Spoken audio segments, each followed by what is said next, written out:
Mirëmbrëma, të nderuar zonja dhe zotrinj. Kemi folur gjatë këtij sezoni këtu në Tonight shumë për edukimin, për vlerat e tij, për brezat e rinj që po rriten, për dilemat që kanë se ku të shkollohen, dhe nuk është vetëm një dilemë dhe një problem që kanë vetëm vendet me demokracitë e re, ku universitetet po konsolidohen në këto vitet e fundit, e kanë fjalën edhe për daljen e universiteteve private, për vlerën e diplomës në vetvete, për edukimin si rëndësi parësore për brezat e ardhshëm, por me siguri janë sfida që i kanë edhe vendet të tjera, më të zhvilluara, më të konsoliduara, si nga tradita e sistemit të tyre arsimor, ashtu edhe nga arritjet që kanë pasur për shkak të këtyre studimeve në kërkime, në implementimin e politikave kërkuese më pas në qeverisjen dhe mirëqeverisjen e vendit. Do të flas sonte pikërisht për këtë, por edhe për shkak të ekspertizës që e vlerësoj shumë që e kanë, dhe do doja ta ndanin edhe me teleshikuesit shqiptar për njohjen e elementit të sigurisë të mbar rajonit, të ekspertëve që kam të ftuar, profesorë të Universitetit të Birminghamit, që do të ndajnë pikërisht këto mendime për edukimin, por edhe për sigurinë në Europën juglindore, siç i thrasim ndryshe Ballkanit. Do t'ua prezantoj pa humbur kohë, do ta zhvilloj bisedën në anglisht, pasi të tillot jetë më e lehtë dhe mënyra e komunikimit me ta. Është i ftuar zoti Mark Weber, drejtori i studimeve të qeverisë dhe shoqërisë. Mirëmbrëma, welcome. Mirë se erdhe, faleminderit që je këtu. Ju jeni Mark Weber, drejtori për shkollën e qeverisjes dhe shoqërisë në Universitetin e Birminghamit. Mark Weber është profesor i politikave ndërkombëtare dhe ekspert i çështjeve të sigurisë. Autor i disa librave dhe artikujve për Rusinë post-sovjetike, sigurinë e qeverisjes në Europë dhe analiza për politikat e jashtme. Specialiteti kryesor i tij janë politikat në NATO. Është investiguesi kryesor për seritë e seminareve të themeluara nga Këshilli i Kërkimeve Ekonomike dhe Shoqërore, duke shpalosur temën NATO pas Afganistanit. Si ka qenë vizita juaj në Tiranë deri tani? We've had a very interesting first day. Kemi patur një ditë të parë shumë interesante, mbërritëm herët natës që shkoi dhe kemi patur disa takime. The weather reminds us of Britain. It's very wet. Moti na kujton Britaninë. Është shumë lagështirë dhe ne jemi këtu në një kohë ku Shqipëria po feston 100 vjetorin e pavarësisë, kështu që kemi ardhur në një kohë shumë interesante. Faleminderit. Po, shumë interesante dhe na falni për motin që gjetët zakonisht bën diell në Tiranë, por nuk e di ç'po ndodh këto ditë. Welcome to Professor Stephen Wolf. Mirë se erdhët edhe ju, profesor Stephen Wolf, drejtor për kërkime dhe transfertet e dijes në Kolegjin e Shkencave Sociale në Universitetin e Birminghamit. Stefan Wolf është profesor i sigurisë ndërkombëtare dhe drejtori i transferimit të kërkimeve dhe dijeve në Kolegjin e Shkencave Sociale në Universitetin e Birminghamit. Kërkimet e tij përfshin konfliktin etnik dhe luftën civile. Është diplomuar në Universitetin e Leipzigut dhe zotëron një doktoratur nga London School of Economics dhe Shkencave Politike në Londër. Cila është përshtypja e parë që patët në Tiranë? Shumë pozitive. Është hera ime e parë në Shqipëri, por kam shpenzuar shumë kohë në rajonin e Ballkanit rreth një dekadë gjysmë përpara, dhe gjëja e parë që mund të shoh është progresi i mahniqëm që këto vende kanë bërë në këto 10 vitet e fundit, dhe Shqipëria nuk bën përjashtim. Krahasuar me? Dua të them, krahasuar me rajonet e tjera 15-20 vitet e fundit. Gjithashtu, dua të them se kam kaluar eksperienca të tjera në vende të tjera si Europa Lindore, Bashkimi Sovjetik dhe Lindja e Mesme. Dhe nuk ka asgjë të gabuar të themi se ky rajon është në pistën e dur. Faleminderit për fjalët e mira. Do të prezantojmë gjithashtu profesor Graham Timmins, drejtori i arsimit në Shkollën e Qeverisjes dhe Shoqërisë në Universitetin e Birminghamit. Mirë se erdhët, faleminderit që jeni këtu sonte. Përshëndetje. Graham Timmins është specialist në politikat e BE-s, veçanërisht për politikën e jashtme. Ai mban pozicionin e drejtorit të arsimit në Universitetin e Birminghamit. Në 2002 ka marrë titullin e nderit Jean Monnet profesor në studimin e integrimit europian nga Komisioni Europian. Aktualisht është duke punuar në historinë politike të marrëdhënieve BE-Rusi, që prej përfundimit të luftës së ftohtë. Çfarë ju ka lënë mbresë më së shumti në Tiranë nga momenti që arritët deri tani? Ajo që më ka bërë më shumë përshtypje menjëherë gjatë rrugës nga aeroporti janë punimet masive të ndërtimit. Tirana është një qytet që është gjithmonë në zhvillim. Ka shumë gjëra që ndodhin. Është gjallëria e qytetit dhe trafiku është një aspekt i kësaj. Është shumë interesante të mësosh më shumë për Tiranën dhe për të gjithë vendin. Faleminderit. Dr. Gëzim Alpion. Doktor Gëzim Alpion, drejtori i programeve të kombinuara në Departamentin e Shkencave Politike në Universitetin e Birminghamit. Gëzim Alpion ka një doktoratur nga Universiteti Durham. Alpion është drejtori i programeve Joint Honors në Departamentin e Shkencave Politike dhe Studimeve Ndërkombëtare në Universitetin e Birminghamit. Është duke zhvilluar idenë e Capital Fame si e ndryshueshme në një kontekst kombëtar dhe ndërkombëtar, dhe duke eksploruar domethënien e natës së errët të shpirtit të Nën Terezës në një kontekst postmodernist. Dua t'ju pyes për përshtypjet tuaja, megjithëse e di që nuk është hera e parë që vini në Tiranë. Unë jam shqiptar dhe përshtypja ime është se vendi im është një vend i mrekullueshëm. Dhe dua t'ju falenderoj për ftesën tuaj. Dua të falenderoj kolegët e mi gjithashtu për ardhin në Shqipëri dhe në Kosovë. Ne jemi impresionuar nga mikpritja që kolegët tanë kanë treguar kështu nesh. Ne po presim të flasim me ju sonte për eksperiencën tonë këtu. Dhe shpresojmë që mos ketë arsye për të mos u kthyer këtu, duke parë që kemi interes të madh për Ballkanin dhe për Shqipërinë. Hopefully this will not, as far as we are concerned, we are interested in the Balkans, we are interested in Albania, and there is no reason why we shouldn't come back. Si jo, por le të fillojmë me atë çka keni mësuar. Si ishte situata rreth arsimit? Studentët, profesorët që ju takuan, çfarë ju thanë, Mark? Well, there's a clear sense of interest, a desire to learn.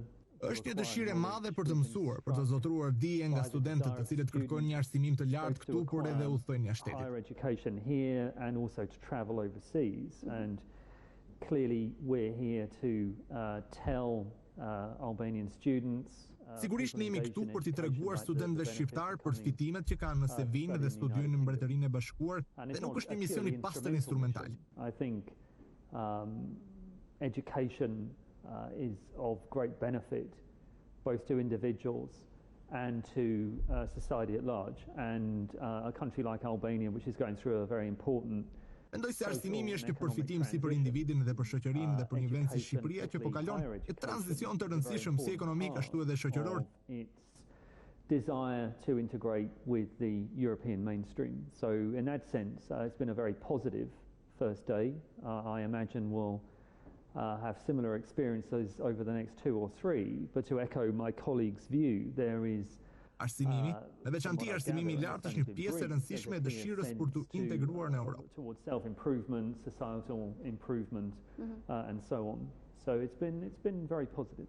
A e kishit dhe ju të njëjtën ndjesi? Oh, absolutely, and I also think it's sort of Absolutisht. Gjithashtu në një farë mënyrë mendoj se çfarë është e rëndësishme për mua është ideja se jemi këtu për ta lehtësuar dhe për të aftësuar studentët që vijnë në Britaninë e Madhe. Dhe siç ju e përmendët në prezantimin tuaj, unë jam drejtor për kërkimet dhe transfertat e dijes. Dhe është e rëndësishme për mua të vendos disa kontakte më shumë me kolegët shqiptar për të siguruar një bashkëpunim për kërkime dhe përshtatje së bashku që na sjellin përfitime në dyja mënyrat. Pra, përfitime për ne dhe përfitime për rajonin, dhe me shpresë të sjellim një përfitim global. So it's a benefit for us, it's a benefit for the region, and hopefully a global broader benefit. Well, what strikes me straight away from talking to students today. Po, ajo që më shtyn mua të flas për studentët është energjia e tyre, dinamizmi i tyre dhe dëshira për të parë përtej kufive të tyre. Dhe mendoj se kjo është diçka shumë pozitive dhe një mënyrë shumë e shëndetshme për të rinjt në orientimin drejt së ardhmes. That young people look towards the future. The University of Birmingham, we are committed to developing an internationalization strategy. Në Universitetin e Birminghamit kemi kryer zhvillimin e strategjisë së ndërkombëtarizimit. Dhe kjo nuk është vetëm që ne të dërgojmë studentët tanë në mbar botën, por edhe që studentët e tjerë të vinë tek ne. Dhe nga studentët që kanë folur deri më sot, kam një besim të madh. Dhe nëse ata do të vinë në Birmingham, do të ketë një efekt pozitiv për kulturën arsimore të tyre. Our own education culture in the UK. Why Birmingham? Pse duhet zgjedhur Universiteti i Birminghamit? Well, I mean, I've had a very privileged education. I mean, I started off Për arsimim të privilegjuar, dua të them, unë kam studiuar në Universitetin e Durhamit dhe shkova në Universitetin e privilegjuar të Birminghamit. Dhe gjithë këto 27 vjet kam qenë shumë i vetëdijshëm që isha një shqiptar dhe kjo ishte mundësia për mua për të kthyer në vendin tim dhe të flas për cilësitë e Universitetit të Birminghamit dhe jam i kënaqur që e bëj këtë. Deri tani ne kemi mirëpritur studentët ndërkombëtar që nga fillimi i shekullit 20 kemi një rekord të shkëlqyer në mikpritjen e studentëve ndërkombëtar, stafit ndërkombëtar, dhe jam shumë i sigurt se nëse studentët shqiptar që do të vinë në Universitetin e Birminghamit do të kenë një eksperiencë të shkëlqyer ashtu si dhe unë. And I'm quite sure that Albanian students, if they choose to come to the University of Birmingham, they will have a wonderful experience, as I do. Now this is the sweet part, let's say. Kjo ishte le të themi pjesa e lajkave. Folëm për çfarë është mirë. Por çfarë është keq? Si e gjetët arsimin shqiptar? A dini gjë për problemet me të cilat përballen studentët këtu, për kurrikulën e tyre, programet në universitetet shqiptare? Çfarë mendoni? Well, I think that one of the main issues for us, it would be unfair to comment on the quality of the education here, as we've not seen enough of it, but Mendoj se një nga çështjet dhe mendoj se është e padrejtë të mos flasim me të cilat përballen të gjithë studentët e vendeve në zhvillim është çështja e financimit. The ability to better themselves by going and studying abroad. Aftësia për ta përballuar vetë të shkojnë të studiojnë jashtë shtetit. Është një sfidë financiare për disa individ dhe mendoj se mesazhi që duam të përçojmë sot është fillimi i një investimi të rëndësishëm. There is an initial very important investment students and perhaps their parents would have to pay, but the long-term benefits. Studentët dhe gjithashtu prindrit e tyre u duhet të paguajnë, por përfitimet në terma afatgjatë të këtij investimi, mundësia e tyre për të ndjekur një karrierë produktive, të udhtojnë të tjerë, do të jetë shumë e rëndësishme, por imagjinoj se do të flasim më shumë për integrimin e Shqipërisë në Bashkimin Evropian dhe kështu. Albania as a society and as an economy faces a number of challenges and Shqipëria si një shoqëri ashtu edhe si ekonomi përballet me disa sfida dhe përmirësimi i shoqërisë dhe ekonomisë së saj është një fazë të afërt. Është misioni ynë këtu, to pak ditë është të mundohemi të lehtësojmë në ndonjë mënyrë ku mund të ofrojmë disa financime të vogla dhe asistencë për të lehtësuar studentët të vinë në universitetet tona. Pra, në këtë kuptim studentët janë ndoshta të ndryshëm nga studentët e Anglisë ku jetojnë në një shoqëri dhe në një ekonomi të ndryshme. Por mendoj se është një detyrë e të gjithë universiteteve të vendit tim, i cili është mbi të gjitha një vend i shëndetshëm, të provojë të hap derën për student nga vendet e kësaj pjese të botës në mënyrë që të studiojnë me ne. Universities in my country, which is after all a wealthy country, to try and open the door to students from countries in this part of the world such that they could study with us. E di që jeni takuar edhe me zyrtar të qeverisë shqiptare, ministrin Tafaj. Sa bashkëpunues janë ata rreth këtyre ftesave për të patur studentë shqiptar që jetojnë jashtë shtetit?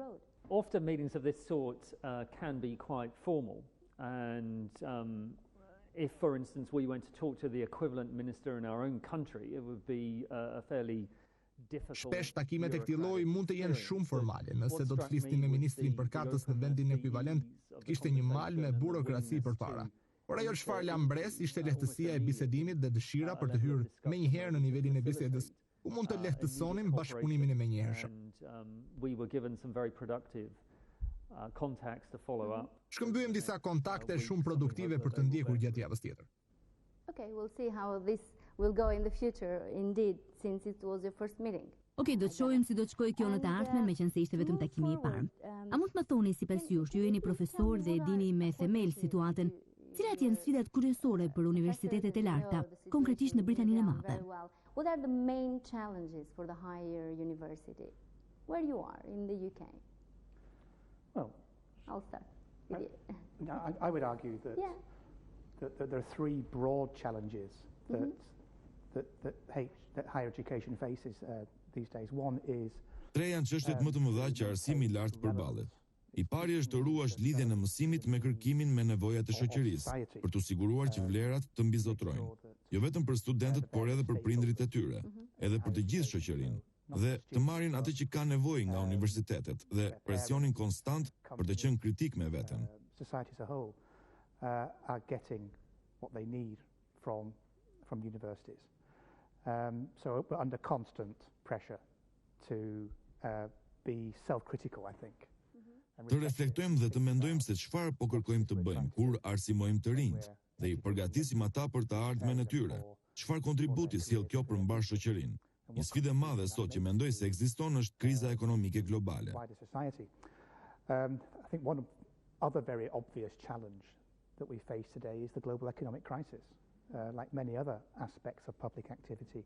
Ashtu si shumë aspekte të aktivitetit publik, kostot e edukimit rriten, kështu edhe fondet e arsimit, dhe mendoj se është një sfidë kyçe me të cilën përballemi të gjithë. Problemi i tretë është demografia. Në një anë të botës, rritja e popullsisë është zvogëluar, ndërsa në pjesën tjetër po përshpejton, dhe të përputhësh arsimin me rritjen e popullsisë mendoj se është një sfidë e madhe. Megjithatë, asnjë nga këto nuk është e re. Kjo është sfidë dhe debat që në universitete ne i kemi zhvilluar gjithmonë, në çdo shekull. Of challenges and debates that we're having in universities and always had over centuries. Ka ndryshuar gjë me hyrjen e universiteteve online me mjetet sociale? A e ka bërë kjo risi më të vështirë punën për universitetet tradicionale, apo jo? That's a very good point. The growth of distance learning. Mendoj se është një këndvështrim i mirë. Rritja e mësimit në distancë është një sfidë e vërtet për eksperiencën në kampus. Kushton më pak, kushton edhe më pak kohë, po ashtu mund të diplomohesh brenda një viti e gjysmë nëse je i mirë në të lexuar dhe i shpejt. The University of Birmingham is also a big provider of distance learning. So we're also engaging. Universiteti i Birminghamit është gjithashtu një garantues i mirë i mësimit në distancë. Pra, ne ofrojmë edhe këtë mënyrë mësimdhënie. Ajo që dëgjojmë kur flasim me studentët është se ata duan dhe përgjigjen pozitivisht në metoda të ndryshme mësimi. Pra, ka nga ata që duan mësimi në distancë dhe përfitojnë prej tij. Ka nga ata që duan më shumë eksperiencat fizike të qenit në kampus. Nuk ka asgjë më të mirë se sa të mësohesh nga ekspert të vërtet në atë fushë studimi dhe të kesh mundësi të pyesësh atë profesor. Është një eksperiencë që nuk mund të arrish në mësimdhëniet në distancë. Janë eksperienca të ndryshme për studentë të ndryshëm. So I think it's different kinds of experiences for different kinds of students. And different values of degrees as well? Gjithashtu ka dhe vlera të ndryshme të diplomimit, vlera për cilësinë. Merr një diplomë më të mirë kur je në kampuse dhe është tjetër gjë kur mëson në distancë apo jo? Well, qualitative degree online or not? As a director of education, I would argue that shouldn't be the case and isn't the case. Si drejtori i arsimit duhet ta kundërshtoja këtë. Nuk duhet të jetë kjo çështja. Sigurisht, Universiteti i Birminghamit bën përpjekje të mëdha për të siguruar se cilësia dhe standardet akademike të studentëve që marrin mësim në distancë të jenë identike me studentët që frekuentojnë kampuset. Nuk mendoj se është e përshtatshme për mua të komentoj mbi cilësinë e profesorëve tanë. Mendoj se gjëja kryesore për mua është se themelet e një edukimi të mirë gjithmonë mbeten të njëjta. It has to be what will benefit the student in their future career. And it has to be research-led, so that Unë e shoh në dy mënyra. Duhet të jetë student në qendër, pra çfarë përfitojnë studentët në karrierën e tyre të ardhshme, dhe duhet të jetë udhëheqja nga kërkimet për çfarë i mësohet studentit. Është e bazuar në gjendjen më të mirë të dijes që ne kemi dhe në njëjtën kohë mbetet e lidhur me problemet që studentët do të duhet të zgjidhin në të ardhmen dhe kjo mund të sigurohet edhe në distancë. Edhe në kampus, por pra aq kohë sa këto çështje janë të zgjidhura, nuk ka rëndësi nëse operon si në shekullin e 14 në kolegjin e Cambridge-it apo në botën e media sociale në shekullin e 21. Yes, sure. From that Professor Wolf's point, the students are impressed, especially in the third year when they develop. Studentët impresionohen veçanërisht në vitin e tretë, mësojnë se mbikëqyrësit e tyre nuk janë vetëm akademik për atë fushë, por edhe kërkues aktiv për atë fushë, gjë që e cila do të thotë se atyre u duken të pavlefshme i tutorial kur mendojnë se mund të flasin me ekspert çështjes, i cili gjithashtu është interesuar për vazhduar atë kërkim në vend të shkrimit të fat akademik dhe të thënit që duhet lexosh këtë apo atë. Kjo është tepër e rëndësishme sepse studentët zhvillojnë këtë lloj kërkimi nga ekspertët e tyre dhe ata mësojnë sa të apasionuar janë lektorët e tyre për temat që japin mësim. Let me please, I want to keep this as practical as I can for my. Do t'ju lutesha ta mbaja këtë bisedë sa më praktike për teleshikuesit gjithashtu që të na kuptojnë. Për çfarë vlen një diplomë në kohët e sotme, profesor Mark? Njerëzit mund të bëjnë më shumë para pa pasur një diplomë, ose në një vend si Shqipëria ku meritokracia nuk është ende e zbatuar gjithandej, mund të gjendet një punë pa patur fare diplomë apo arsim për I'd like katës. to answer that in two ways. There is a very clear instrumental benefit, I think, in the long term from having a degree, and some of this I alluded to earlier. Do të doja ti përgjigjesha kësaj në dy mënyra. Është një instrument i qartë përfitimi. Dua të them një kohë të gjatë nëse ke një diplomë. Një diplomë do të thotë një punësim i sigurt, një këndvështrim tjetër për botën. Statistikat kanë treguar që jo vetëm në Britani, njerëzit me diploma dhe arsime kanë më lehtë të fitojnë pushtet gjatë punës së tyre. Their earning power over their working life is likely to be higher. Now, it may well be the case, of course, that without a degree, Mund të jetë çështja se pa diplomë mund të fitosh shumë para dhe një jetë të plotësuar dhe kjo është plotësisht e pranueshme. Ka një sasi të konsiderueshme njerëzish që nuk kanë mundësi të shkojnë në universitet, pra në këtë kuptim nuk duhet t'i shohim njerëzit pa diplomë, Si njerëz të klasit të ulët, por qartësisht ata që kanë një diplom janë të aftë të përfitojnë më tepër dhe njëkohësisht ata që kanë diplom kontribuojnë që të përfitojë edhe shoqëria. But equally those with a degree are able to benefit society at large. And I'm going to put a point here of some very general relevance. I'm a scholar of international relations, as indeed are my colleagues, and Unë jam mësues i marrëdhënieve ndërkombëtare, ashtu si edhe kolegët e mi, dhe ndonjëherë altruizmi është një virtyt i mirë. Do të thënë se shtetet demokratike bashkëpunojnë. Ata nuk e luftojnë njëri tjetrin, nuk hyjnë në luftë. Mendoj se është një ligj i dytë, i qartë në marrëdhëniet ndërkombëtare, dhe kjo është se popujt që kanë një numër të lartë të arsimuarish janë më të prirur të bashkëpunojnë me njëri tjetrin. Pra është një përfitim i madh global të shpërndash edukim dhe në një kontinent si Europa është një metodë e suksesshme e integrimi. Nuk duhet ta nënvlerësojmë atë pjesë që është duke rritur numrin e të arsimuarve. Nuk është gjë e keqe vlerat e edukimit, masivizimi i njerëzve në arsimin e lartë në Europë apo në periferitë e saj apo edhe në mbar botën, nuk duhet të shihet si sfidë apo si një proces kompetitiv. Është një mirë globale të kemi një popullsi më të arsimuar kudo që ndodhet kjo popullsi. There is a global good to be had from a more educated population, wherever that population may sit. Anything to add to this point, or?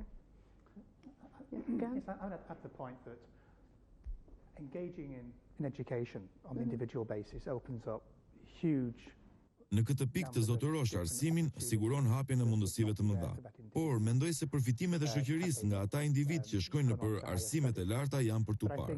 Nëse shikojmë vende si Irlanda, ka patur një trend për shumë vjet ku të diplomuarit irlandez, pavarësisht nëse kishin studiuar jashtë apo në Irlandë, shkonin jashtë shtetit dhe punonin. Po kur ktheheshin në vendin e tyre, eksperienca që kishin fituar në vendet ku kishin punuar ishte një përfitim për Irlandën vetë. Pra unë mendoj se një pjesë të meritës që Irlanda u zhvillua aq shpejt është investimi në arsim që bëri Irlanda, dhe gjithashtu sipërmarrja të rinjve irlandez që shkuan jashtë, u arsimuan dhe u kthyen në vendin e tyre dhe përdorën talentin dhe aftësinë e tyre për të përmirësuar talentin e tyre.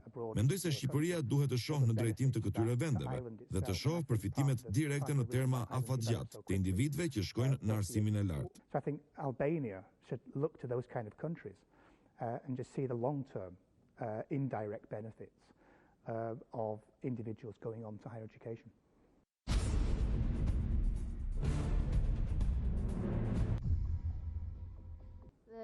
The interesting case of Ireland, in Albania so far, according to surveys we have, the foreign. Interesant rasti i Irlandës. Në Shqipëri deri më sot, bazuar në sondazhe dhe perceptimin që ekziston, studentët që kanë studiuar jashtë shtetit kanë më pak mundësi të gjejnë një punë apo kanë vështirësi të integrohen përsëri në shoqëri dhe të fillojnë karrierën e tyre pas këtyre studimeve.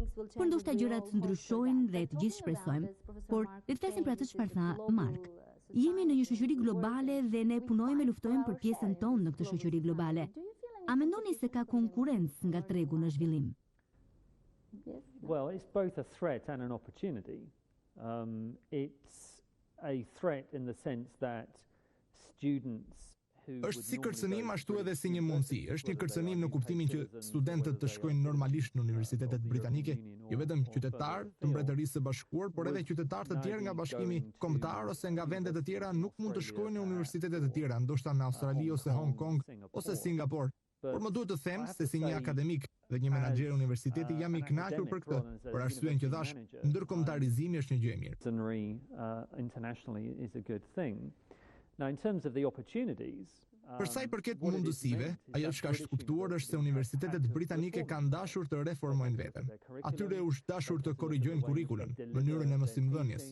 U është dashur të hapen më shumë me botën e jashtme. Mendoj se fakti që ne jemi në Shqipëri sot reflekton një vizion të ri të institucioneve britanike dhe mendoj se si pasojë jemi më mirë në mënyrën se si japim mësim, si trajtojmë studentët, si kemi marrëdhëniet me partnerët tanë qeveritar, universitetet jashtë shtetit.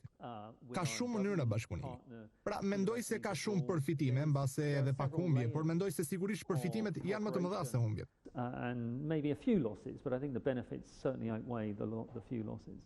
Yeah. If we go back to your point about meritocracy, which is very important, I do believe that. Kthehemi tek meritokracia, e cila është shumë e rëndësishme.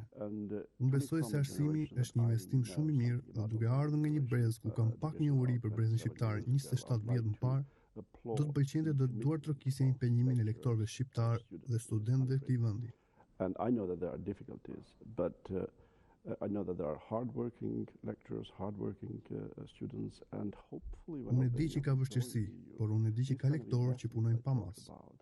Studentët që punojnë pa mas dhe shpresë plot kur Shqipëria të bashkohet me BE, ky lloj investimi për të cilin fola do t'i vendosë ata në një gjendje të mirë, sepse është një investim që ndoshta institucionet shqiptare do ta kuptojnë se nëse nuk i punësojnë në mënyrë të drejtë, ata që kanë mbaruar jashtë shtetit do të ketë një treg ndërkombëtar që do t'i punësojë ata, dhe mbase kjo ndihmon që ata që kanë mbaruar jashtë të kthehen dhe të punojnë në Shqipëri. At international universities will find, if you like, proper jobs here. So it's still worth spending money for education. Pra le të vazhdojmë të shpenzojmë para për arsimin, të përpiqemi për të arsimuar sepse një ditë mund të na duhet ajo që kemi studiuar. Ju si shpjegoni faktin që universitetet britanike ja kanë dalë të jenë në nivele kaq të larta të klasifikimeve botërore?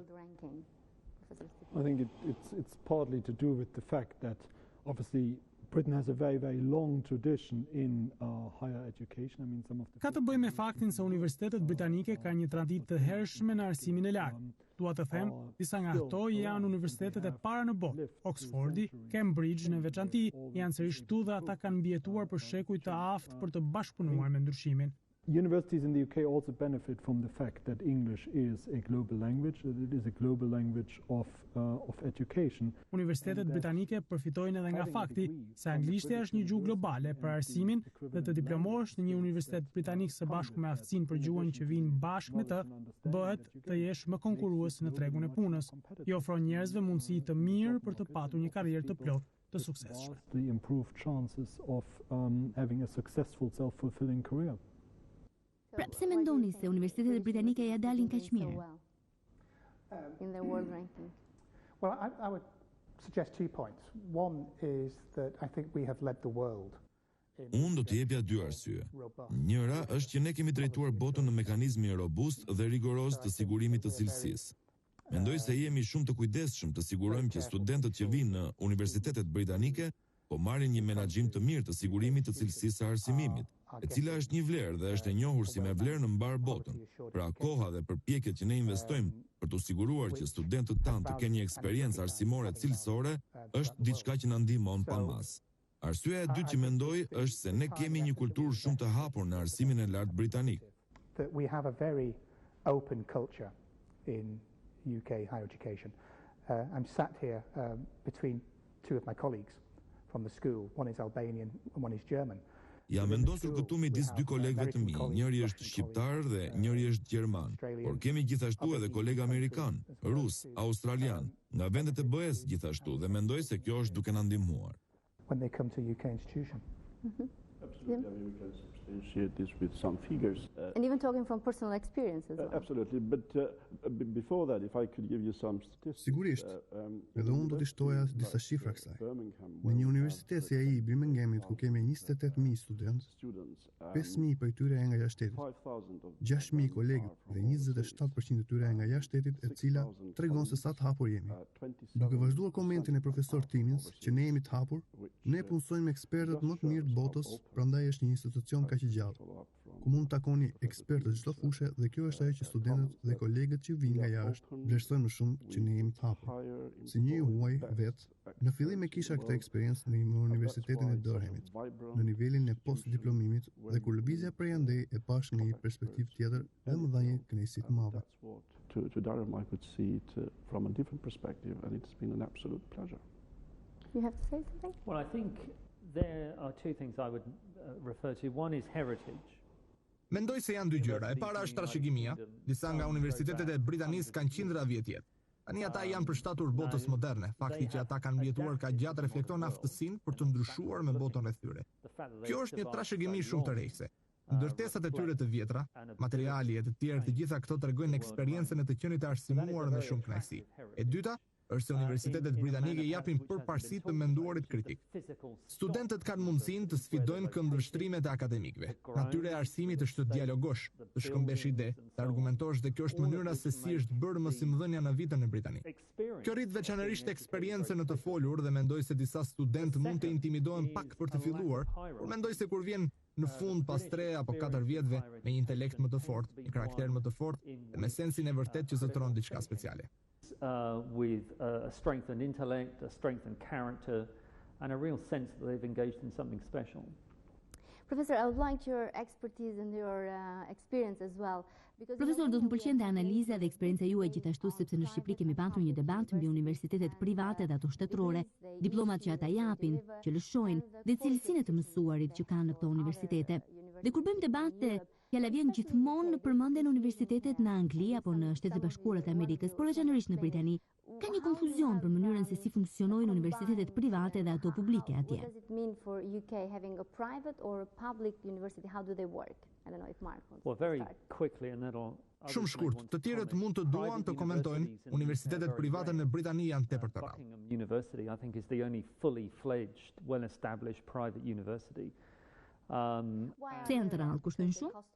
Because it's a very difficult financial model to make viable in an environment in which Sepse është një model shumë i vështirë financiar për të vënë në zbatim në një vend ku shumica e universiteteve historikisht kanë patur pagesa të ulta dhe janë subjekte të legjislacionit, i cili nëse je universitet privat, diploma dhe kontrolli i cilësisë është i ndryshëm. The degree of intrusion, quality control on both research and teaching is very different. Kjo nuk është për të thënë nëse është më mirë apo më keq, por numri i universiteteve private në Britani është shumë i vogël për të bërë ndonjë gjykim. Gjëja tjetër për të përmendur është se modeli i universitetit në Britaninë e Madhe është i pazakontë. Universiteti në të cilin ne punojmë nuk është publik në kuptimin që qeveria e zotëron. Ne vetë financohemi, por ne përfitojmë në një mënyrë edhe nga subvencionet e qeverisë, ashtu si edhe gjenerojmë të ardhurat tona në rritje. Ne jemi subjekt i legjislacionit kombëtar, por kjo ndodh në një strukturë ku ne kemi metodat tona të brendshme të menaxhimit dhe vetë qeverisjes. Dhe kjo është pjesë e trashëgimisë që po thoya më parë dhe disa nga universitetet amerikane veprojnë në një model të ngjashëm. Ndryshimi është se shkalla e fondeve federale nga shteti janë shumë të vogla dhe tarifa shumë e lartë. Pra dallimi midis privatit dhe publikut nuk është shumë i madh në Angli. So the distinction between public and private is not clear cut actually in the United Kingdom. But I want to understand. Sërish unë dua të kuptoj, a punoni si një korporat private, si një kompani private le të themi, por a merrni edhe fonde publike gjithashtu? We're only a decreasing amount of our funding is public. Ne po ulim sasinë e fondeve publike. Në Universitetin e Birminghamit, për shembull, përdorim tarifa për të mësuar studentët. Historikisht kjo ka ardhur nga një grant nga qeveria dhe tani ka kaluar në një tarifë që e paguan studenti, para fondi është zvogëluar. Ne marrim një sasi të limituar parash nga qeveria për kërkimet. Një sasi e madhe parash që sigurojmë për kërkimet vjen nga këshillat e fondeve apo nga akademik individual. Është një model miks dhe është shumë kompleks.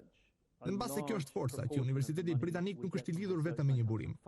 Nëse do të vareshim nga fondet e qeverisë dhe fondet e qeverisë do të ndryshonin, legjislacioni do të ndryshonte, ekonomia do të ulej, universitetet do të ishin shumë të brisht, ato gjithashtu do të ishin të brisht edhe politikisht.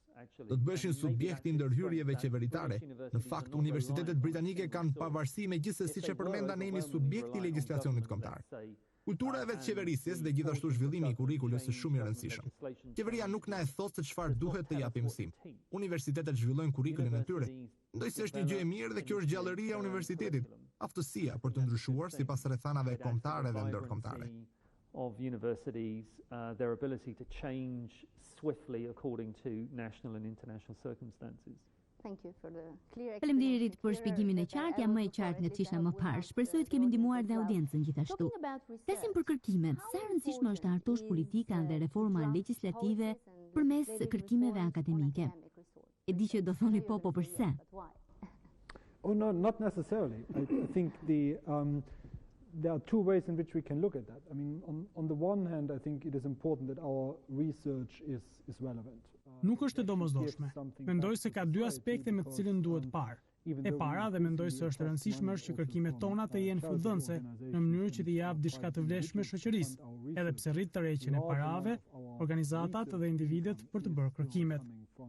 Taxpayers' money, whether it's UK taxpayers' money, whether it's European Union taxpayers' money. So I think in that sense, një sasi e madhe e fondeve tona në kërkime vjen nga taksapaguesit, dhe këta taksapagues janë nga Anglia, nga Bashkimi Evropian, dhe mendoj se në këtë aspekt është domosdoshme të sigurohet se kërkimi është me vlerë për atë çka shoqëria kërkon.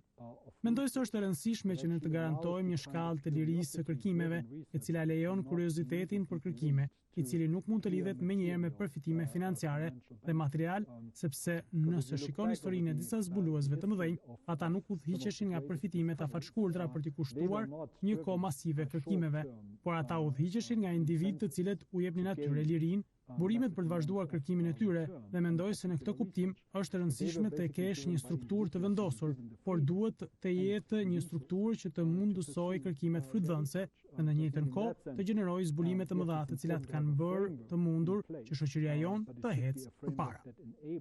Research that is relevant and at the same time can generate the great discoveries that have enabled our societies to move forward. According to your experience with the region, duke parë eksperiencën tuaj në rajonin e Ballkanit, a janë qeveritë e këtyre vendeve të interesuara të përdorin në administratën e tyre kërkimet akademike që ju realizoni? Oh, absolutely. I mean, I've had a lot of experience in the region working with colleagues at other universities, and very often they Unë kam eksperiencë të madhe në rajon dhe jam duke punuar me kolegë që janë në universitetet dhe shumë shpesh ata lëvizin brenda dhe jashtë qeverisë. Ata në fakt shërben si ministra, si sekretarë të shtetit. Ata gjithashtu japin këshilla konstante nëpër media. Ata ndihmojnë debatin publik për sa i përket disa çështjeve që kanë të bëjnë me rajonin, dhe gjithashtu çështje që kanë të bëjnë me gjëra të tjera. Mendoj se kultura e të mbështeturit në kërkime akademike rritet. Kjo është diçka që ka ndryshuar në mënyrë domethënëse në raport me 20 vitet e shkuara, dhe ky është një ndryshim pozitiv në këndvështrimin tim. I think this is something that has changed quite significantly over the past 20 years, and it's a positive change in my view. It would be of interest to know where the Albanian government stands with regards to this. I'm afraid we are not able to comment at this stage, but kam frikë se nuk jemi të aftë të komentojmë në këtë rast. Unë mendoj se qeveritë në rajon po përdorin ekspertiza nga akademikët në Universiteti i Birminghamit. Profesori Wolf është një nga ata ekspertë. Mendoj se qeveritë do të gjejnë ekspertë për fushat që atyre do u interesojnë. And another question to close the research topic. Një tjetër pyetje për të mbyllur pjesën e kërkimeve. Rritja e përqendrimeve në kërkime akademike apo ndikon në cilësinë e mësimit dhe në rritjen e tarifave për studentët? I would argue absolutely not. In fact, I'd say quite the opposite. Certainly in the UK. Absolutisht jo. Në fakt, unë do të thoja krejt të kundërtën. Sigurisht në Britani ne kemi zhvilluar një model mbështetës për kërkimet që drejtojnë mësimin. Në të vërtetë, institucionet në Angli po kërkojnë të punësojnë kolegë të rinj. Një nga kriteret kryesore për të marrë në punë dikë është një qëndrim i qartë në marrëdhëniet midis të dhënit mësim dhe kërkimeve. Dikush që është aktiv në kërkime do të zërë vendin më të mirë për të dhënë mësim në atë lëndë. Vendosja e kërkuesve aktiv përballë nxënësve është një mënyrë e mirë për të rritur cilësinë dhe eksperiencën, por gjithashtu mendoj se mësuesi efektiv, ata që janë komunikues të mirë, gjithashtu bëjnë kërkime dhe të dy këto aktivitete duhet të ecin dorë për dorë dhe s'duhet të ndahen. The two activities go hand in hand and really can't be separated. Shouldn't be separated. We'll separate from this topic for now because I want to bring up another argument, and maybe as you mentioned at the beginning, you are here in Albania. Mirë, do të ndahemi nga kjo temë tani sepse dua të sjell një tjetër argument. Dhe siç e përmendët në fillim, ndodheni në Shqipëri në një kohë kur kemi festuar 100 vjetorin e pavarësisë. Atmosfera është ende e ndezur. Madje edhe deklaratat që kanë shoqëruar atë janë veçanërisht të zjarrta. Të rëndësishme do të thoja, jo vetëm për shqiptarët, por edhe për fqinjet, si dhe për qendrat që marrin vendime për Shqipërinë. E kam fjalën për Brukselin apo Washingtonin. Konkretisht ka pasur disa shqetësime për rritjen e nacionalizmit tek ballkanasit, por do më pëlqente ta filloja veçanërisht me Shqipërinë. But I would like to start with Albania lately. Thank you very much indeed. Well, I'll talk more as a sociologist. Faleminderit. Unë do të flas më shumë si sociolog se sa si shqiptar, dhe pse të dyja janë të pandashme. Por besoj se edukimi mund të luajë një rol kyç në edukimin, jo vetëm të popullit, por gjithashtu edhe të politikanëve, të cilët mund të bëjnë deklaratë nxitëse për nacionalizmin, dhe unë besoj se akademikët në Ballkan akoma kanë një rol madhor për të luajtur, sepse të edukosh studentët për vlerat e përbashkëta në Ballkan do të eliminonin disa diferencime të cilat fatkeqësisht ka shëtitur në rajon, dhe unë jam optimist se me më shumë angazhim nga akademikët, studentët, shoqëria civile, çfarëdo që nga nacionalizmi në ashtu siç e thatë ju, do të kundërshtojë.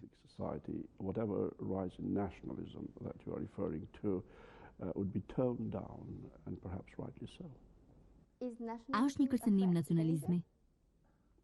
I think one point I would make is that nationalism and the growth thereof isn't. Një aspekt që do të thoja është se nacionalizmi është i pazakontë në Shqipëri. Mendoj se nëse shikojmë kontekstin bashkohor europian, ne shohim rritjen e nacionalizmit në shumë vende. Edhe në Angli, pas 18 muajsh, do të ketë një referendum për pavarësinë e Skocisë. Skocia mund të jetë një shtet i pavarur në 2 apo 3 vitet e ardhshme. Dhe mendoj se rritja e nacionalizmit në shumë vende është një shqetësim.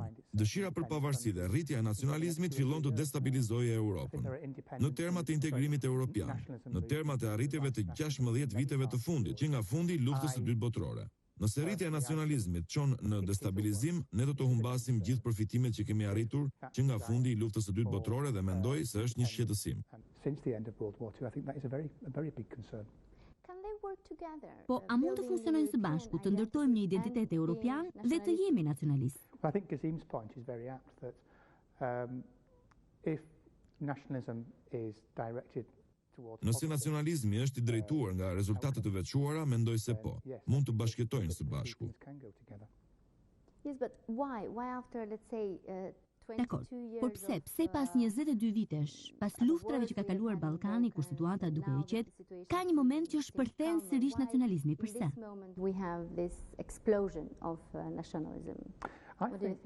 I think we're facing a very uncertain economic situation currently in Europe.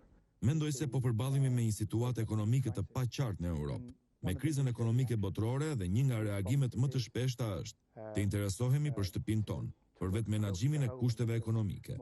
Duke folur personalisht, nuk mendoj se është përgjigja korrekte. Unë mendoj se përgjigja është integrimi më i madh në një koordinim më të madh të ekonomisë europiane.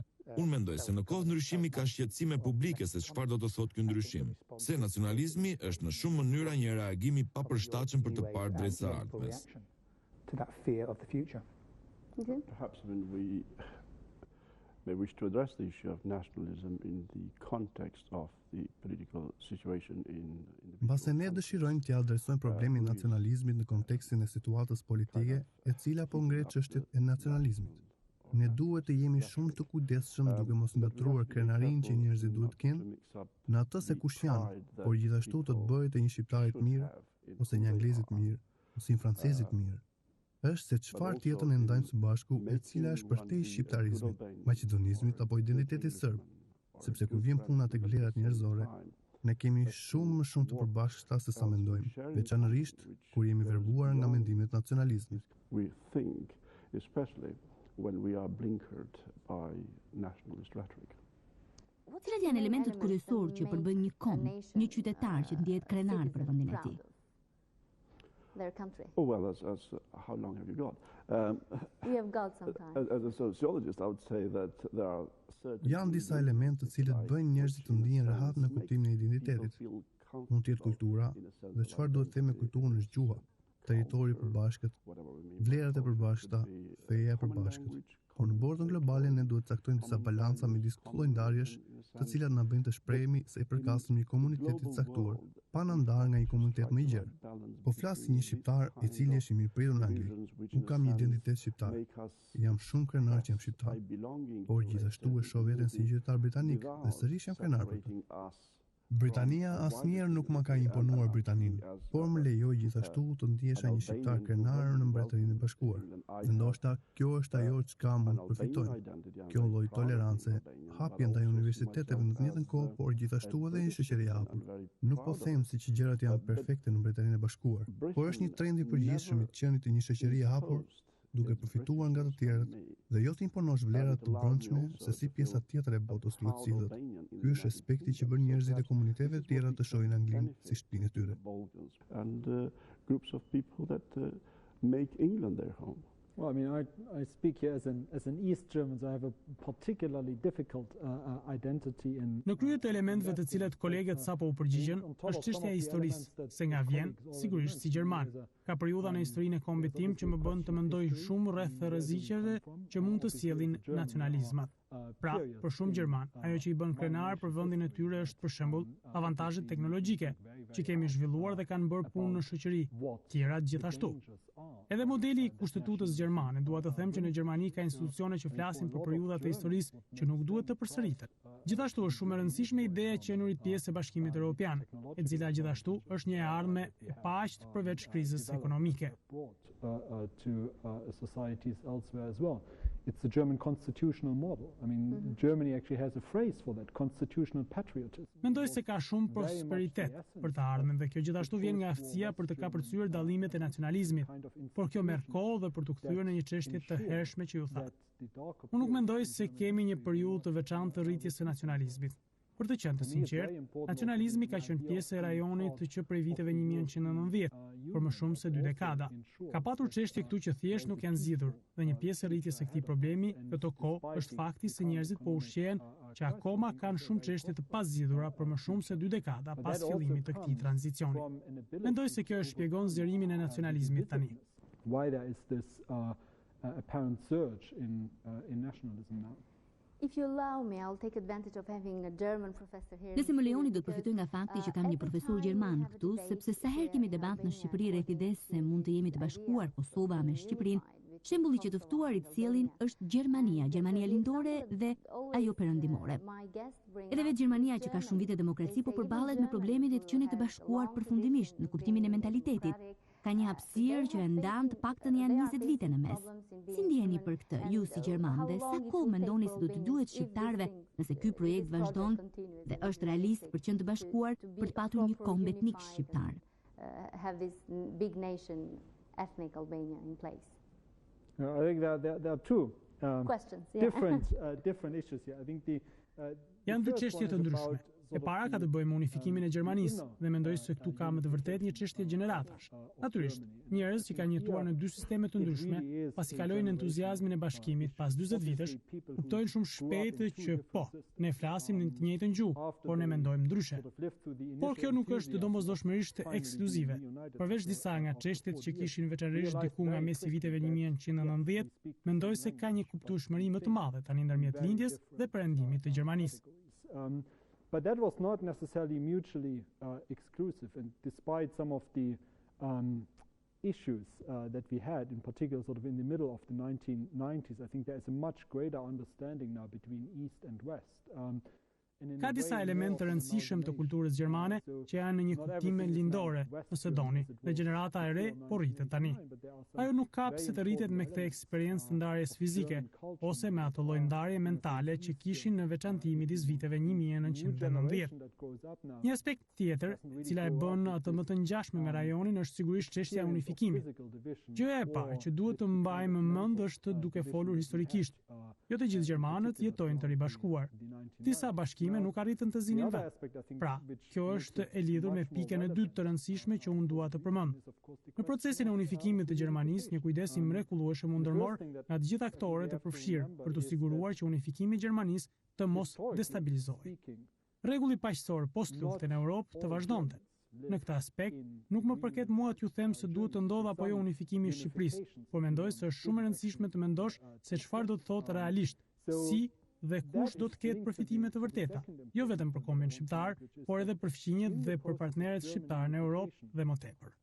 How and who it will have real benefits for not only the Albanian nation but also for Albania's neighbors and for Albania's partners in Europe and beyond.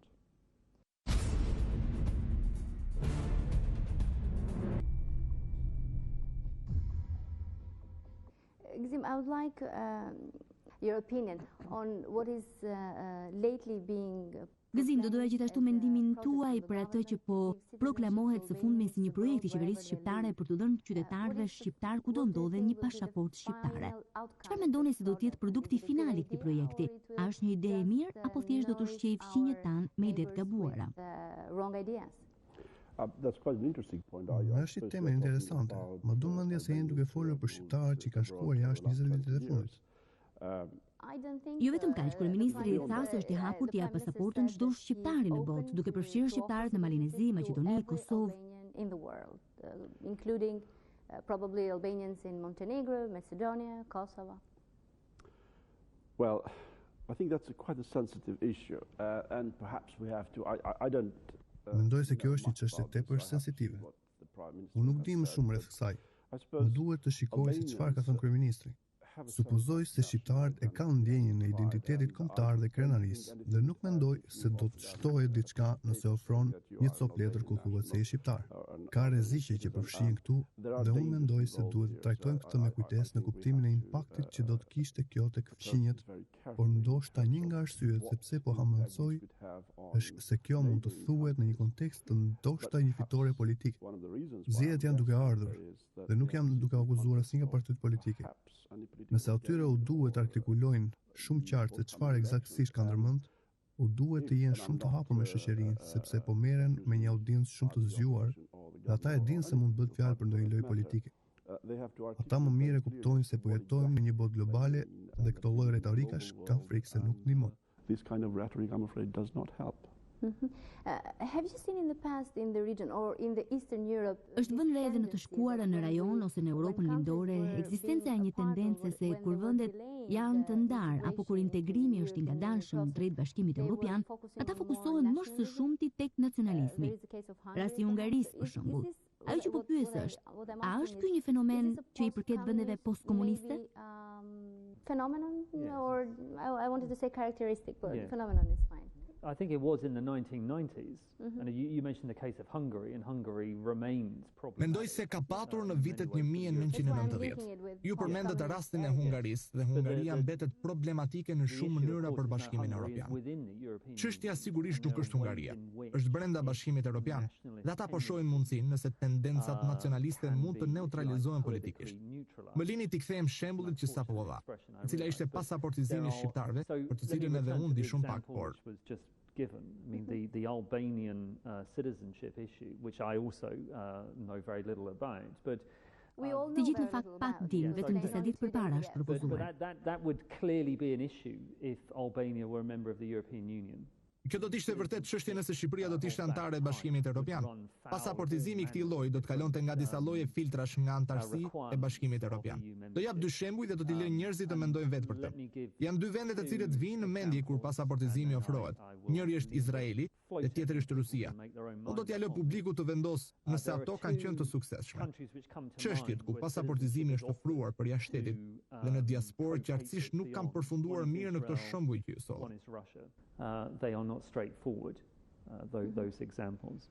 Çështja tjetër për të sjellë ndërmend, nëse më lejoni, është qëllimi i forcimit të ndjenjës së identitetit kombëtar dhe kush është efekti i tij. Çfarë ndihmon në të vërtetë komunitetin shqiptar që jeton në shtetet fqinje dhe çfarë duhet të kuptojmë është se komuniteti shqiptar në Malinezi, Maqedoni, Serbi, Greqi, ata janë minoritete. Ata e gjejnë veten në situata minoritare dhe jo gjithmonë ata ndjehen si qytetar. Unë e kam raportuar këtë në Parlamentin Evropian tek të drejtat e njeriut dhe minoriteteve para disa vjetësh të Ballkanit. Një nga çështjet ishte shumë e qartë, se nëse nuk je antar i komunitetit që përbën shumicën, përballesh me situata të pafavorshme. Është shumë e rëndësishme të njohësh këto probleme dhe t'i kapërcësh, duke siguruar se drejtat e qytetarëve nuk do të vendosen nga përjardhja etnike ose nga identiteti kombëtar. Personalisht, nuk mendoj se pasaportizimi do të ndihmojë në zgjidhjen e këtyre problemeve, por nga një çështje tjetër për të cilën nuk ishte folur më parë. Ka aspekte rajonale, ka dimensione rajonale, por më shumë problem që Shqipëria dhe fqinjet e saj përballen. Nuk mund të zgjidhen vetëm nga një shtet. Pra, në vend të shihet nga përbrenda probleme të vërteta, shihet nga jashtë, tek fqinjet. So rather than looking inward, the real challenge is to look outwards, to reach out to neighbors and see how common problems can be addressed jointly. Just a curiosity, do you have any? Për kuriozitet, a bëni kërkime akademike për Shqipërinë në universitetin tuaj? That would be me, myself and I who do that. Ky do të ishte unë, vetja ime dhe unë që do ta bënte këtë. Kemi një projekt që filloi ta shikonte specifikisht situatën e shqiptarëve në Malinezi, por tashmë është bërë shumë e gjerë në rajon. Aktualisht shikon përgjatë të gjitha vendeve të ndryshme, jo vetëm për të parë situatën e shqiptarëve, por të specifikojë çështje se si rajoni trajton të drejtat e njerëzit dhe të minoriteteve dhe mund të ndihmojë situatën për të gjithë, qofshin minoritete apo majoritete. Minorities or majorities. And do you believe this idea, what we are saying lately in Albania? A besoni se ideja që po qarkullon në Shqipëri, që po kërkohet çfarë Ismail Qemali, themeluesi i shtetit, kërkoi 100 vjet më parë, ai territor që ai kërkoi të ishte i pavarur, të jetë nën kontrollin e Shqipërisë dhe tashmë të jetë dhe i bashkuar, a mund të ndodhë kjo ndonjëherë? Would this ever be possible? What do you think? Personally speaking, in no official capacity as On either a academic German capacity. or a British citizen. Personalisht dhe si antar i mësuesve të Universitetit të Birminghamit, absolutisht jo. Nuk mund të mendoj se kjo do të jetë e mundur, edhe për më tepër nuk mendoj se është e dëshirueshme, sepse kjo do të na sillte në ca nocione mesjetare të kombit dhe shtetit. Të shtetit dhe territorit dhe bota nuk është duke ecur në këtë drejtim. Disa avantazhe që do të vinin nga intestimi i resurseve dhe përpjekja për të arritur diçka që është shumë pak e mundur dhe që është jo shumë e përshtatshme, do të thotë të humbësh mundësinë të investosh këtë resurs në çështje të tjera, të cilat mund të jenë përfitime bujqësore dhe jo vetëm për Shqipërinë, por gjithashtu edhe për anëtarët e komunitetit shqiptar në rajon apo në diasporë. Albanian communities in the region or in fact the Albanian diaspora. The issue of minority rights, as Professor Wolf mentioned earlier, Çështja e drejtave të minoriteteve, siç e përmendi profesori më parë, nuk është e lidhur specifikisht vetëm me Ballkanët. Ne po ndjekim se ç'po ndodh vitet e fundit në Belgjik. Ka një mënyrë për ta trombetuar këtë çështje, dhe ndoshta ne po flasim si sociolog, dhe ne nuk kemi një këshill specifike se çfarë duhet bëjë qeveria shqiptare apo çfarë bëje duhet të bëj. Por po të ndjekim linjën e profesor Weber, në çka tham parë, nëse bëje do të mirëpres Ballkanasin në familjen e saj, edhe çështja e drejtave të minoriteteve do të dëgjojmë me kujdes, edhe nëse ata janë shqiptar apo jo shqiptar. Në vendet ku të drejtat demokratike janë të sankcionuara me ligj, ndoshta nacionalizmi nuk do të shfaqej si një çështje, dhe këtu po flasim për respektin e drejtave të njerëzit dhe vlerave njerëzore, dhe nëse më shumë vende në Ballkan bashkohen me BE, atëherë disa tensione që po shohim në fund mund të zgjidhen. EU in due course, then perhaps some of the tension that we see in the Balkans hopefully will be sorted out. Is the famous definition of the Balkans as a powder? A mendoni se Ballkani, konsideruar shpesh si një fuqi baruti, është eliminuar si një rrezik i tillë apo është ende i pranishëm? Mund të aktivizohet sërish? I'm a scholar, I'm a student of conflict. Po, jam një shkollar, një student i konfliktit, pra nuk do ta përjashtoja përfundimisht, por gjithashtu mendoj se është bërë një rrugë shumë e gjatë nga periudha e gjysmës së parë të viteve 90. Siç e thash më përpara, ka akoma çështje të pazgjidhura, të cilat nuk mendoj se mund të zgjidhen domosdoshmërisht duke ndryshuar kufi. Unë përsëri nuk mendoj se mund të zgjidhen duke përdorur dhunë, duke ndezur konflikte që kemi parë gjatë viteve 90. Në veçanti, sepse në fund të fundit janë qytetarët që vuajnë pasojat e kësaj forme dhune dhe ata vuajnë pavarësisht nëse janë shqiptar apo kroat, apo serb apo maqedonas. Unë mendoj se nga kjo perspektivë, duke e para rajonin si të tërë, nuk shoh uri të njerëzve për të kthyer tek ajo pjesë e errët të pakohën parë të historisë. Nuk duam të shohim qindra mijëra njerëz të nxirren me forcë nga shtëpitë e tyre sërish. Qindra mijëra të vriten. Unë sigurisht nuk mendoj kështu, por ka mundësi që disa njerëz të bëjnë zgjedhje të papërgjithshme për përfitim vetjak, nëse doni ta quani kështu. Make irresponsible choices for personal gain, if you want. But there is a coming back. Por ka një kthim në pushtet të nacionalistëve me vota demokratike, rasti i Serbisë së fundmi. A mendoni se ka dështuar Bashkimi Evropian në europianizimin e Serbisë, duke konsideruar rezultatin e zgjedhjeve të fundit atje? Well, I would turn the question around and ask, is it the European Union's task?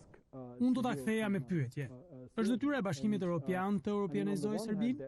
Dua të them nga njëra anë ka një aspirat shumë të veçantë në Bruksel për të ofruar një perspektivë të besueshme të anëtarëve të rajonit duke përfshirë Serbinë, por ne nuk mund ta imponojmë atë. Duhet të jetë zgjedhja demokratike e njerëzve në Serbi dhe në vende të tjera të rajonit të cilët vendosin të ndihmojnë në këtë përpjekje. Dhe gjëja që është bërë me sukses është bërja e mundur lehtësimeve për ta bërë këtë lëvizje. Në të njëjtën kohë, unë jo domosdoshmërisht ndaj mendimin se qeveria që kemi tani në Serbi është më e keqja që mund të kishim patur nga zgjedhjet. Për shembull, nëse shikon dialogun midis Serbisë dhe Kosovës, përsëri jo e imponuar nga BE, por e lehtësuar nga BE. Ka disa anë pozitive që të dy palët të vinë në një marrëveshje. Dua të them, unë u hodha në historinë gjermane këtu dhe u deshën 25 vjet për dy shtetet gjermane për të vendosur marrëdhënie zyrtare, edhe pse në vitet 1970 ato nuk mund as ta njihnin njëra tjetrën si shtete. To actually recognize each other properly as states. I suppose Germany offers a very good example. Gjermania ofron një shembull mjaft të mirë që ballkanasit duhet të ndjekin në kuptimin e gjetjes së shpirtit, sepse çfarë ne në Ballkan, po flasim shqiptar tani, nuk kemi shumë të mirë të mësojmë nga gabimet e së shkuarës. Nuk jemi të mirë? Kam frikë se po. Po, mendova se thatë që jemi të mirë. Jo, kjo është çka duhet mësojmë dhe unë besoj se pa patur nevojë të bëhet në një koment për ndonjë qeveri specifike në rajon, politikanët mund të jenë zgjidhja dhe fatkeqësisht disa herë ata janë problemi. Dhe prandaj unë do të doja të shikoja një shpirt qytetar të informuar, të edukuar, i cili ka çdo të drejtë të jetë krenar që është shqiptar, që jeton në Shqipëri, apo në Maqedoni, apo në Kosovë. Ashtu si dhe çdo serb të ketë çdo të drejtë të ndihet krenar që është serb dhe që jeton në Kosovë, Serbi apo Maqedoni.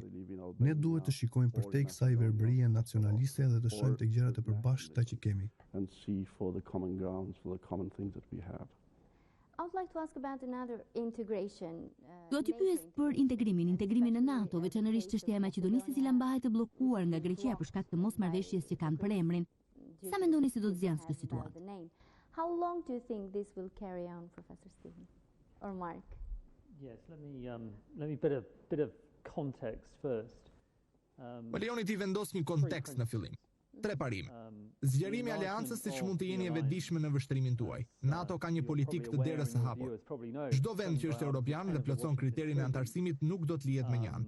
Unë mendoj se NATO ka mbajtur fjalën e saj. Shqipëria është anëtare, Kroacia është anëtare, Slovenia është anëtare e aleancës dhe shumica e vendeve europiane janë bashkuar aleancës në vitet 1990. Pra ky princip mendoj se është plotësuar dhe NATO dhe deri diku Bashkimi Evropian ka mbajtur fjalën e dhënë për dëshirën për të integruar këto vende që kanë plotësuar kushtet. Ky është parimi i parë dhe është i rëndësishëm. Për sa i përket Maqedonisë, sipas këtij parimi, antarësimi është i arritshëm. Meqense ra fjala, 2 principet e tjera, njëri është principi i unanimitetit, është në të vërtetë e vetmja gjë që traktati i Washingtonit i referohet. Kërkon një vendim unanim. Ashtu siç mund ta dini, NATO punon në bazë të konsensusit dhe unanimitetit. Në fakt, traktati nuk e kërkon këtë vetëm në një përjashtim. Zgjerimi i aleancës është i specifikuar një rast ku unanimiteti kërkohet dhe kjo për shkak se pranimi i antarëve të ri është një nga detyrimet e mëdha të aleancës. Nëse një shtet i vetëm kundërshton një hyrje të re, atëherë hyrja në NATO nuk është e mundur. Principi i tretë është kohezioni. Nëse një vend pranohet në aleancë, aleanca duhet të punojë me antarin e ri, dhe nëse ka ndonjë çështje me një antar potencial, atëherë kohezioni mund të kërcënohet dhe është e rëndësishme që çështja të zgjidhet përpara se antarësimi të sigurohet, sepse nëse nuk zgjidhet, atëherë çështja do të vazhdojë të shkaktojë probleme midis aleatëve. Dhe prandaj duhet kohezioni i nevojshëm për të bërë që aleanca të funksionojë. Edhe për sa kohë do diskutohet çështja e emrit midis Greqisë dhe Maqedonisë? Kjo varet nga pikpamjet politike të njërit shtet, duke folur si i NATO-s. Mendimi im është që abstraktimi duhet të iket.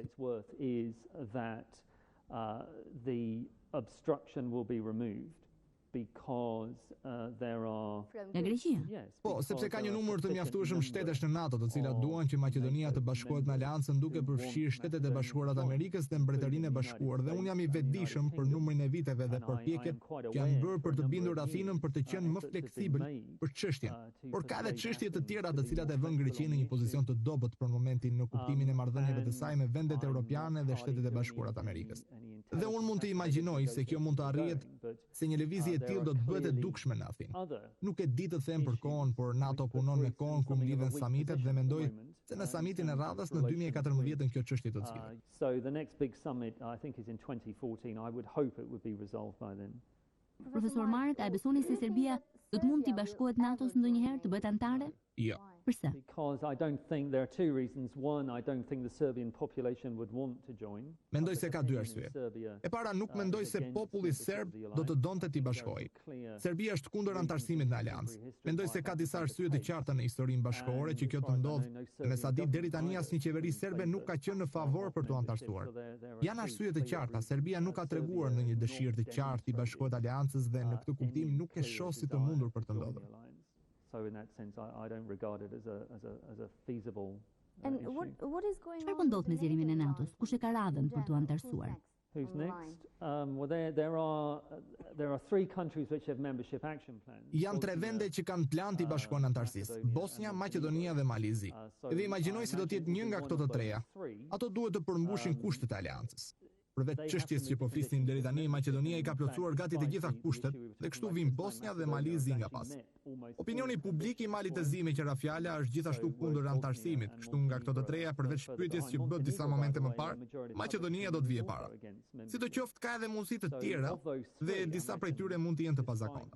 Suedia, Finlanda, vende të cilat janë formalisht neutrale, por kanë treguar një shkallë të lartë bashkëpunimi me aleancën kohët e fundit, Suedia në veçanti. Unë e di që opinioni publik në Suedi nuk është plotësisht në favor të antarësimit, por trendi në opinionin publik në të dyja vendet Suedi dhe Finland është gati në kufit e 50% për këtë çështje. Mendoj se nëse Suedia do të plotësonte formularen e aplikimit për të antarësuar, do të antarësojë menjëherë. Dhe antarësimi I Suedisë do të jetë gati I pazakont, por jo I papritur. Gjeorgjia gjithashtu I referohet këtij konteksti, por nuk shoh një propozim të vlefshëm. Vendi është shumë I përqarë. Është shumë larg plotësimit të kushteve të antarësisë dhe nuk është koha e mjaftueshme për të hyrë në NATO. Are not yet sufficiently able and compatible with NATO standards. And if the NATO accession will happen in the countries where Dhe nëse ndodh hyrja në NATO për vendet që po flasim deri tani, do të ndodh që të ketë progres të mëtejshëm dhe në Bashkimin Evropian, a janë këto dy rrugë paralele që shkojnë së bashku? Përgjigjja diplomatike zyrtare është jo, sepse nuk ka lidhje midis të dyjave. Jam shumë e lumtur që nuk kam sonte politikan të ftuar, prandaj do doja të ishit sa më pak diplomatik për këtë çështje. Kjo fshin një çështje të rëndësishme sepse është një diferencë e madhe midis NATO-s dhe BE-s. Është Shtetet e Bashkuara të Amerikës, antare tek njëra dhe jo tek tjetra, dhe Turqia është antare tek njëra dhe jo tek tjetra. Dhe në terma diplomatik, kjo do të thotë se ka çështje të ndryshme në sinkronizimin e mënyrës me të cilën aksesi ndodh. Sidoqoftë, ka një çështje shumë të rëndësishme këtu. Të dyja, Bashkimi Evropian dhe NATO kanë marrë një vendim strategjik me antarësimet e tyre për të integruar vendet ballkanike në Bashkimin Evropian dhe NATO. Unë mendoj se nuk mund të nënvlerësohet pjesa historike e kësaj. Këtë tha edhe Stefan në fjalën e tij. Unë mendoj se kjo është ajo pse unë duhet të jem optimist. Gjermania për shembull është udhëzuese. Unifikimi I Gjermanisë është ngjarja më e veçantë në Europë pas mbarimit të luftës së ftohtë. Ajo që e bëri të rëndësishme edhe në terma afatgjat ishte fakti se u bë me konsensus ndërkombëtar dhe me një strukturë legale ndërkombëtare. Një proces I ngjashëm po ndodh edhe në Ballkan. Integrimi në të dyja, Bashkimin Evropian dhe NATO. Gjermania lindore po integrohej, Gjermania perëndimore de facto dhe de jure ishte pjesë e NATO-s. Ne jemi në proces historik të integrimit strategjik, të cilin po e zhvillojnë edhe Bashkimin Evropian edhe NATO. Nëse ndonjë shpejton përpara 20 apo 30 vjet, mendoj gjithë rajoni mund të integrohet. Mbase edhe Serbia në NATO, nuk e di, mbase do të ndryshojë mendje, por një nivel I mjaftueshëm I integruar në Bashkimin Evropian dhe NATO do të thotë që dallimi midis antarëve dhe jo antarëve nuk është aq I rëndësishëm. Because the various levels of integration would be so overwhelming. Nëse se mund ta dini se ne gazetarët I kemi qef datat, afatet, kur mendoni se I gjithë rajoni do të arrijë të bashkohet në Bashkimin Evropian? Region will eventually. I can talk in terms of NATO because NATO is summit driven maybe in a way. Mund të flas për NATO-n sepse NATO drejtohet në një mënyrë që Bashkimi Evropian nuk është. Ata mlidhen një herë në 2 vjet. Agjenda përcaktohet nga Shtetet e Bashkuara të Amerikës dhe politika e Shteteve të Bashkuara të Amerikës. Më duhet të them se trendi I politikës së Shteteve të Bashkuara të Amerikës për momentin është larg nga fokusi për Europën dhe nga Ballkani. Mendoj se do të kërkojë një leadership europian, francez, gjerman dhe britanik. Dhe kam frikë se nuk është një çështje madhore në tavolinën politike të kohës, por me që më pyetët për data, mendoj se antarësimi I Maqedonisë, I Bosnjës, do të ndodhë brenda 10 viteve në NATO. I would say Macedonian membership, Bosnian membership within 10 years to comment. The European Union is more, I think, Bëj është më shumë, mendoj. I ndarë në dekada dhe jo në vite, dua të them, nëse sheh historinë zërimet e 2004 dhe 2007-s, për shumicën e atyre vendeve që u bashkuan, kishte një proces prej 10-15 vjetësh. Shumë intense, negociata dhe reforma institucionale që u duheshin për t'i bërë. Kjo ndodhi në një kohë kur Bashkimi Evropian vetë ishte një gjendje ekonomike dhe politike më të stabilizuar. Pra mendoj se tani kemi një stui perfekte të gjërave, jo shumë të mira. Pra, zgjerimi I menjëhershëm I BE-s dhe I pamendueshëm është I konsumuar momentalisht me krizën e saj financiare dhe veçanërisht në Eurozonë. Por gjithashtu ajo përballet me shumë probleme me agjendën ndërkombëtare për fushën e tyre që shkon përtej Ballkanasve dhe në këtë kuptim mund të argumentoni në sensin që ka një shkallë relative stabiliteti dhe ka patur një progres tepër domethënës mbi 20 vitet e shkuara në rajon. Unë nuk po them që ju duhet të krijoni telashe për të tërhequr vëmendjen e Bashkimit Evropian drejt jush. You need to create trouble in order to accelerate your progress towards the European Union. Nuk mendoj se na duhen këto ide si të qoftë. Of course not. No, but also I think it's something that needs to be done right. Jo, sigurisht, por gjithashtu mendoj se diçka duhet bërë mirë. Nuk ka kuptim të nxitohemi, gjithashtu ka edhe kosto. Bashkimi Evropian ndihmon, por ka kosto të vërteta sociale dhe ekonomike për vendet që duan të bashkohen. Sigurisht që ka përfshirje të mëdha, padyshim, por mendoj se një afrim sa më gradual është mënyra më e mirë për të ecur përpara në 15-20 vitet e ardhshme, do të thojë. In the European Union is the best way forward, and on that basis I would say 15 to 20 years.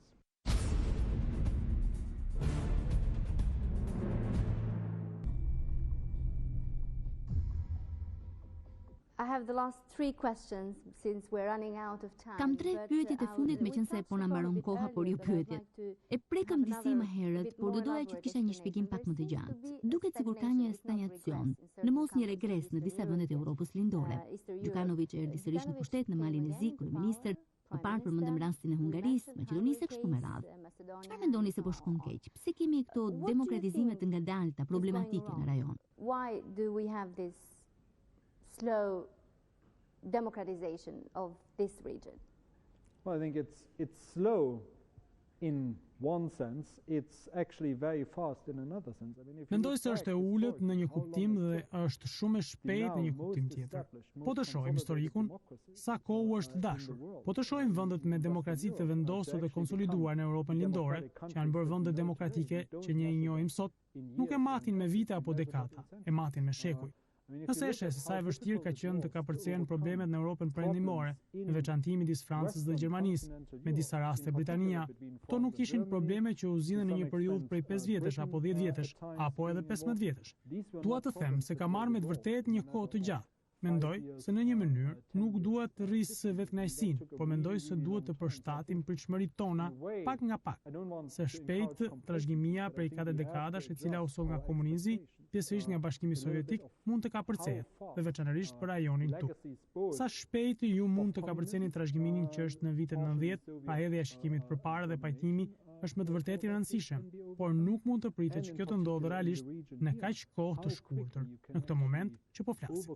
Duhet të jemi realistë se sa shpejt presim që gjërat të ndryshojnë dhe të ndodhë progresi. Nëse sheh prapa nga sot tek viti i shkuar, mund të duket si regres, por nëse sheh nga sot te viti 1990, 1991, 1995, to 1989, 1991, 1992, 1995. Nuk ishte demokracia atëherë. No, but it is Jo, po ka një progres tronditës që praktikisht ka ndodhur. Dua të them se vendet e rajonit të mbajnë kontakte me njëra tjetrën. Keni linja fluturimi direkte nga njëri kryeqytet në tjetrin. Kjo nuk është diçka që njerëzit ta mendonin në vitet 1990. In the early 1990s. Gzim, you had something to say earlier? I believe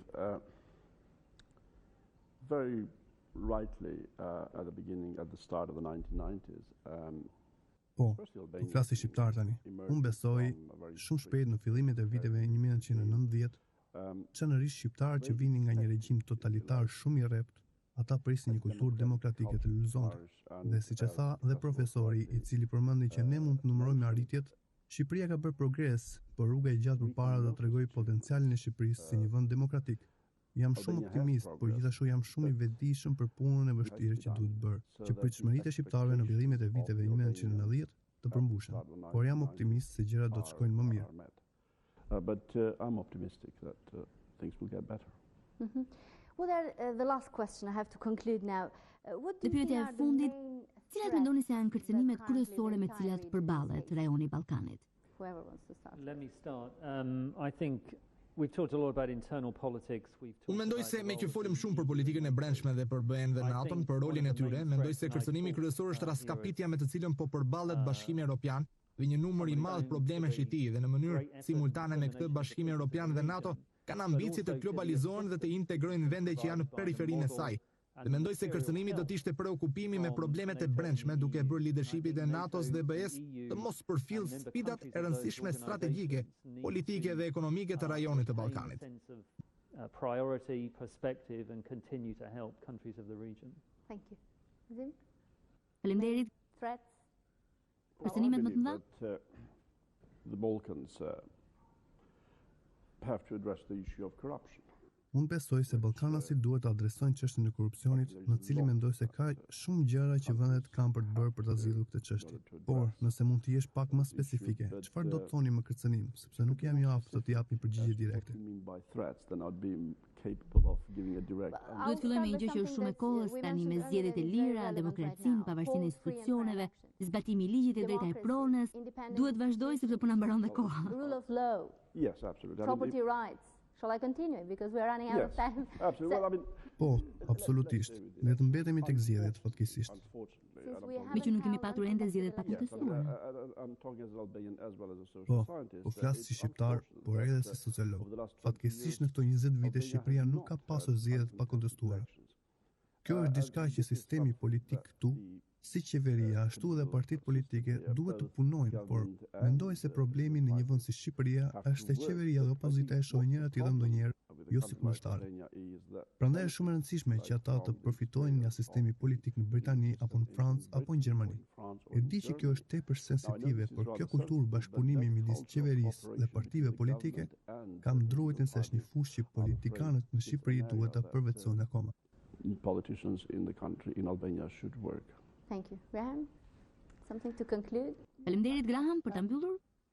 The economic crisis, in my opinion, is Po, accelerating në opinionin tim, kriza ekonomike po përshpejton paralajmërimin për krijimin e një rendi të ri botror. Si pjesë e kësaj, emergjenca e Kinës, Brazilit e të tjerë, duket se po vendos nën presion Europën për të projektuar influencën e saj politike në botë. Ne folëm për ashpërsinë në Europë që zgjat në një gjenerat. Mendoj se shkon përtej kësaj. Ne po shohim një zhvendosje të madhe të pushtetit dhe mendoj se për europianët si kontinent, si i tërë, do të ndodhë një sfidë e vërtetë. Mund ose jo të vi si kërcënim, por ne si qytetarë europian dhe si shtete europiane brenda BE-s do të përballemi me atë zhvendosje pushteti. Nëse ne e pranojmë ndryshimin, atëherë mendoj se Europa ka një të ardhme pozitive. Nëse ndodhe kundërta dhe dështojmë ta pranojmë domethënien e atyre ndryshimeve në termat e kushteve ekonomike dhe influencës politike, atëherë unë mendoj se është një kërcënim i vërtetë, se si europianët do të përballen me të. to how we as Europeans understand our place in the world. Stefan? Well, for the region, I think the main threat from my perspective is Unë mendoj se kërcënimi më i madh për rajonin është mungesa e përgjegjësisë së leadershipit. Unë mendoj se ajo çka Marku po thoshte për përgjegjësinë e leadershipit të Bashkimit Evropian dhe NATO-s, unë do ta ktheja në të kundërt. Unë do thoja, përgjegjësia e leadershipit lokal është ajo që na duhet së pari. Po, ta zgjidhim krizën e sotme, por ta bëjmë këtë me një vizion afatgjatë për integrimin e gjithë rajonit në Bashkimin Evropian dhe NATO. Dhe mendoj se kjo kërkon disa aftësi të veçanta dhe lider vizionar që fatkeqësisht unë nuk mendoj se kemi të tillë shumë të përshtatshëm për momentin. Dua të them se kjo është në një farë mënyrë përgjegjësia e qytetarëve për të zgjedhur njerëz, por gjithashtu përgjegjësia e politikanëve të zgjedhur për të marrë këto vendime përfitime afatgjata për shoqëritë e tyre. with a view to the long-term benefit for their societies. Who is responsible in building? Kush është përgjegjës për krijimin e këtij leadershipi të përgjegjshëm? Ku mund ta gjejmë atë? We are responsible. Ne jemi. Dua të them, leadershipi është në një farë mënyrë një e mirë e përbashkët dhe është diçka që arrihet me arsimin. Jo arsimin më i lartë, por arsimi më i lartë luan një rol kyç, por gjithashtu mendoj se është një çështje kulture, është një çështje shoqërie. Është për shembull po shef prapa apo po lëviz përpara, po shkon prapa në shekullin e 13, 14, 15, apo parashikon sfidat e së ardhmes. Është një zgjedhje individuale të cilin njerëzit mund ta bëjnë. Mund ta bëjnë për mirë ose për keq, për çfarë do lloj kushtesh. Or are you looking towards how you can master the challenges of the future? And I think these are individual choices that people make, and they can make them the right way or the wrong way, whatever the conditions are, whether it's austerity or a time of plenty. Ju falenderoj të gjithëve të ftuarit, profesorët e Universitetit Birminghamit. Faleminderit që ndat opinionet tuaja për shqiptarët dhe me shqiptarët në këtë atmosferë të 100 vjetorit të pavarësisë. Faleminderit nderuar të shikues edhe për vëmendjen tuaj. Është momenti, kam përshtypjen që politika duhet të dëgjojë më shumë akademikët, pasi janë mendje më të ftohta, më racionale dhe në përgjithësi e ardhmja ka qenë parashikuar më drejt për tyre sesa nga politika. Faleminderit që na ndoqët sonte, natë e mirë.